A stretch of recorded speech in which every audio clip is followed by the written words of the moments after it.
Эта трагичная история развернулась на территории Ленинградской области. 40-летний мужчина, живущий вместе с родителями, был владельцем верного четвероногого друга по кличке Серега. В течение 14 лет эта собака оставалась преданным спутником для своей семьи. В некий момент, владелец пришел к выводу, что время Сереги подошло к концу, и его дни должны завершиться.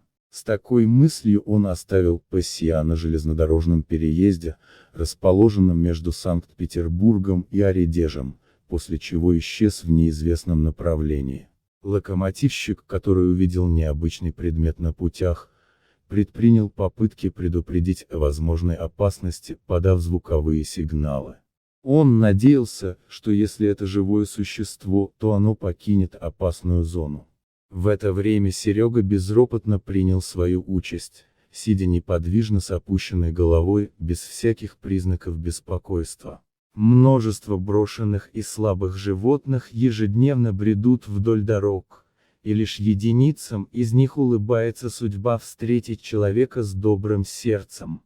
Как в данной истории, машинист, осознав, что животное не уходит с рельсов, сумел вовремя оценить ситуацию и начал экстренное торможение.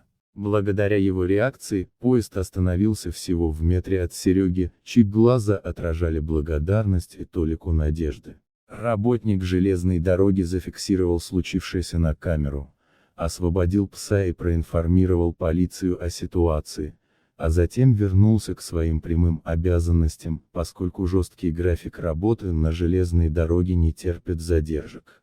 Вскоре к расследованию присоединились правоохранители, оперативно прибывшие на место. Родители владельца собаки в то же время с тревогой искали Серегу. С утра они поняли, что их питомец пропал, но не могли начать его поиски сразу, так как спешили на работу. Они запросили помощи у волонтеров и всех неравнодушных людей. И в то время как помощники организовывали поисковые группы, собака самостоятельно вернулась домой. Неясно, осознавал ли он предательство своего хозяина, или, возможно, он чувствовал, что ему некуда больше идти. Одновременно с этим полиция разыскивала мужчину, жестоко обошедшегося с псом. Ему предъявлены обвинения по статье о жестоком обращении с животными. Когда его обнаружили и расспросили о мотивах такого отчаянного поступка, он оправдался простым утверждением: Серега юэжал свое. Инициатива и действия локомотивщика, которого представили к награде, позволили спасти жизни этой беззащитной животной души и избежать нарушения работы железнодорожной системы. Теперь же остается надеяться, что Серега сможет спокойно прожить оставшиеся дни. И мы верим, что его старшие хозяева больше никогда не допустят подобного. Если вам понравилась история, подпишитесь на канал. Всем добра, любите животных.